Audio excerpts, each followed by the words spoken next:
So if I ask you what adultery is, what do you think it is?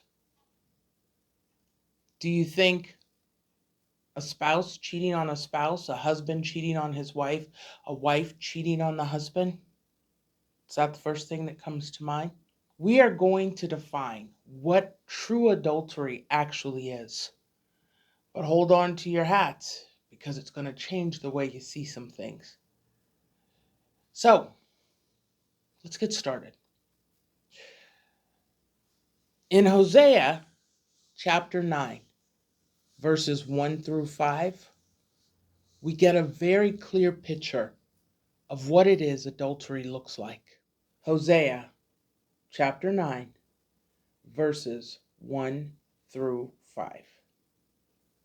Rejoice not, O Israel, for joy as other people, for thou hast gone a whoring from thy God. Thou hast loved a reward upon every corn floor. The floor and the winepress shall not feed them, and the new wine shall fail in her. They shall not dwell in the Lord's land, but Ephraim shall return to Egypt, and they shall eat unclean things in Assyria. They shall not offer wine offerings to the Lord, neither shall they be pleasing unto him. Their sacrifices shall be unto them as the bread of mourners. All that eat thereof shall be polluted. For their bread, for their soul, shall not come into the house of the Lord. What will we do in the solemn day and in the day of the feast of the Lord? You see, when you look at adultery from the perspective of it's me being unfaithful to my husband being unfaithful to me, we have a very convoluted understanding of what the term adultery means. Adultery does not first begin person to person. Adultery begins with the Father. And if we go back to Hosea chapter 9, verses 1 through 5, which we just read, he spells it out for us very quickly. Because one of the things that God talks about is how Israel has gone whoring. You see, you can't be whoring around in God's eyes unless you're first in a committed relationship. The committed relationship that adultery is really talking about is the relationship that we have with the Father. And when we don't understand that, that's what makes it easy for us to put things in front of him as idols. When we take credit for the things that he is doing, we are now committing adultery against the one person who has the ability to save us from all things. You know, I got to share with you because we got a comment in one of the videos over this last week, and somebody had made a statement about show me or prove it or something of that sort. Here's the funny thing. There are many things that can be proven, but that does not make them necessarily believable. Let me give you an example. I can tell you that gravity is a principle and it's gravity that holds you to the earth.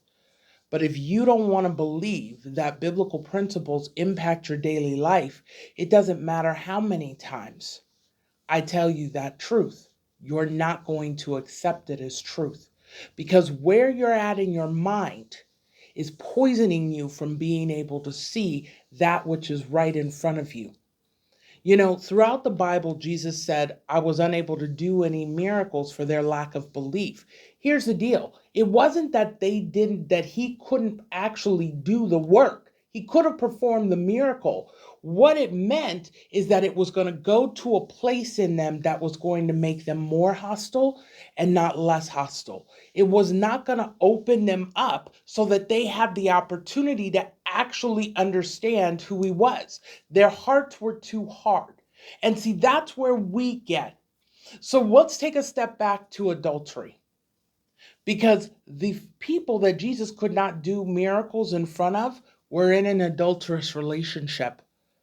And that adulterous relationship is when you worship things that are not designed to be worshiped. They have no power. So there are some people who choose to worship animals. Animals are beneath you. And they're not beneath you in a way that you should treat them like the dirt on the bottom of their shoe, but they do not function at the same high level that humans do. They need us to take care of them. If we destroy the earth, they no longer have a food source. If we have a dog and we don't feed him, he does not have the capability to go find his own food. He can't go to the grocery store and get what he needs. Can he go rummage through a trash can? Yes. But if we're not there to brush him, his coat's not clean. He's not going to get bathed. He can jump in the water, but now he's just going to smell like wet dog. And we all know what that smells like. So now we've put something that's not even up to our level, up to a position that it doesn't warrant, that it doesn't belong, that it doesn't have any power to bring you anything. You know, these are the things that make it so hard for us in this day and age, is because we want something that we can see. The irony is that nothing new is under the sun. It was the same for the Israelites. When Moses was up in the mountains for 40 days, Aaron was in control. The people were like, oh, Moses isn't coming back. Oh, it's over. It's over. And so he came back and they were dancing naked in front of a golden calf. Really? The man was gone for 40 days. Are you serious right now? They act like the man was gone for 40 years. These are the things that we do. We put these idols in front of us, and then we go, okay, you are now my God. So how do we do that? Because the reality is that most people don't sit down and say, I'm going to make you an idol. It's what we spend our time with. You see, the beauty of free will is this. We get to choose who we spend our time with. If I want to spend all day on social media and I don't want to read my Bible, then who is my God? Social media. But if I put down social media and I go and get into the word itself, now who's my God? You see, until you make that step into the word and understanding what is actually contained in the pages of this book, the struggle that you're constantly going to have is that life is only going to go so far and then it's going to stop. And then it's going to go so far and then it's going to stop. I cannot tell you the number of stories I hear from the men that I work with that I started following the Bible, things started turning around, and I went right back into my old ways. And what do you think happened? Things got worse. Remember, everything in life multiplies. It doesn't ever go back to the way that it was. It ends up worse than it actually was. You see, when you are unfaithful to the man who created you, and it was really funny because I want to talk to you about this. You know, I think I've told y'all that I love Oprah. I love Oprah. But there are some things that are just not religion. The doctrines, the dogma, and the Bible is not a doctrine. It's a book, but it's not doctrine. And let me explain the difference. Doctrine is often created by man. And I'm going to make this differentiation for you because too many of you think that this book was written by man. But the Pentateuch, which is the first 5 books of the Bible, was actually first written by God. It's right there in the Word. It was written by him. Moses broke them. And it got to the point where God said, you're going to rewrite it now. So you're trying to take something that is not factual. If God was all powerful, why didn't he write the book? He did. And then humankind got in their own way and they did what they always do. They destroyed it. You have to understand something. When you are in a fallen state, the way we are here, our natural inclination is to destruction. We destroy everything. We can have 2 people in a room. One of them is more than happy to work with the other one, and the other will absolutely miss it. Completely go right over their head. And so there's no change that ever happens between those 2 people. It doesn't do anything but get worse. When you are in a faithful, committed relationship with the Father, there are certain things that it confines you from doing. It prevents you from walking. When you are in a committed relationship with the Father, the thought of adultery does not cross your mind. You might look at something and go, oh, I want to go do, and then you go, yeah, let me play that record. I don't really like how that ends. I'm good. And you move on to something else. That's what being in a committed relationship with the Father looks like.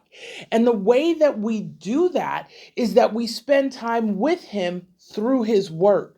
You see, if you're not understanding His Word, if you're not in His Word and reading His Word, if you're not talking to people who genuinely understand what He's saying, then you're going to be guided in a way that's going to cause you extra stress. So let me give you an example. I can't tell you how many people go to church on a weekly basis and their life never gets any better.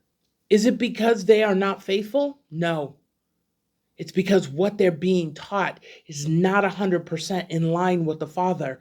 You see, God doesn't sit back and ask us to pray for everything. Okay, let me explain what I mean. Because in this context, here's what I'm saying.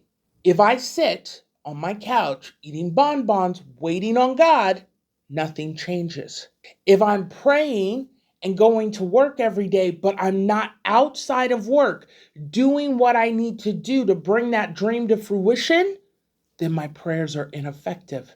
We know this because we can go back into Joshua and guess what we see? He says to Joshua, what are you doing? Get up, quit praying. Israel sinned. Go take care of the problem. It's not that we sinned necessarily. It's that we don't know that it really takes us doing the work for the miracle to be fully seen and visualized. That's what I want you to understand. You cannot understand that when you are in an adulterous relationship against the Father. When you are more caught up in what is happening inside the building of the church than what God is telling you, the instructions He is giving you, the way and manner in which He's teaching you how to get ahead, that's how you end up in these adulterous affairs. And that's why it always looks like God's people are broke and they're in trouble and they're hurting. It's because of a lack of knowledge that they're perishing. There's no such thing as a private interpretation. But I want you to remember that it was only 12 people that Jesus pulled. And there were people who came along and said, I want to serve you. And Jesus said, you'll be better suited serving right here. He didn't take everyone into His group. Putting ourselves into really big groups sometimes is the most dangerous thing we can do. And it's the fastest way to end up in an adulterous affair. And I want you to remember that. You see, God loves us because He created us to be loved.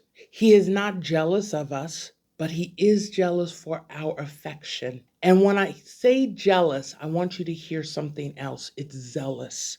Because zealous is highly enthusiastic. There is nothing more that God loves than spending time with those of us made of ash and dust. That's who He loves.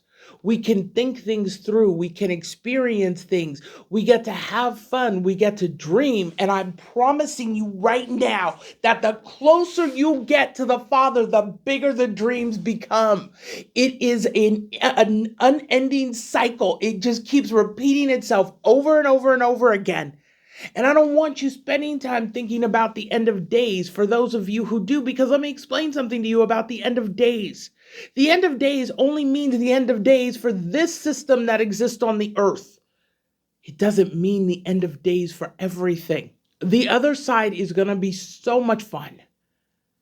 And I promise you, it is going to be fun. Like you're going to be experiencing things in ways that you never ever experienced them before. Does that mean that you look forward to going to the other side? No, that's not what that means. It means that you start learning how to have fun here on this side of heaven, so that when you get to the other side, you can naturally enjoy it and you don't have to carry any baggage with you. You're going to be raised up to the where you should have been originally. So is God eager to send everyone to hell? No. No, He's not. But He did warn you. Listen, I'm here for you. There is none higher than me. And we sit back and say, well, no, my iPhone is higher than you. If your iPhone falls into water, it's junk and you've lost everything. But if your relationship with Jesus is strong, you lose nothing. No matter what it looks like you have to give up, you have lost nothing. Because a committed relationship with Jesus means that all things work together for good for those who love God and are called according to his purposes. Everything you go through has a purpose that ends well. It ends well. At the end, you win and you get a life that you never imagined. What you see here is only temporary. And that's why we find ourselves in the situation where our goal should always be to be in a committed relationship with the Father first. Because when you're first in a committed relationship with him, the thought of going out on your spouse doesn't even enter your mind, because it becomes easy to play that record through. Oh, well, I think I ain't going to catch some disease out there hoeing around, which is what you're doing in a committed, when you're violating your committed relationship. Inevitably, I will run into the one person who's got every disease, STD known to man. And voila, now you get to live with it for the rest of your life. How's that for an ending? That doesn't sound like a good ending. Like, why would we open that door when we are already in a position where we're safe? So, when we look at the infidelity of marriage, I want you to understand something. That's a symptom, it's not a cause. It's a symptom of a bigger problem that the person isn't addressing. The symptom of adultery with God is sin. That's how we know the person doesn't have a relationship with the Father.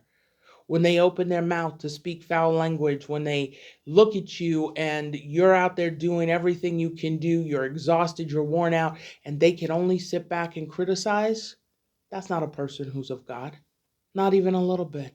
Because the person who is of God wants to see you be successful. That's what they want. Adultery can only begin with the Father. You have to first be unfaithful to him before you will ever have the thought to be unfaithful to your spouse.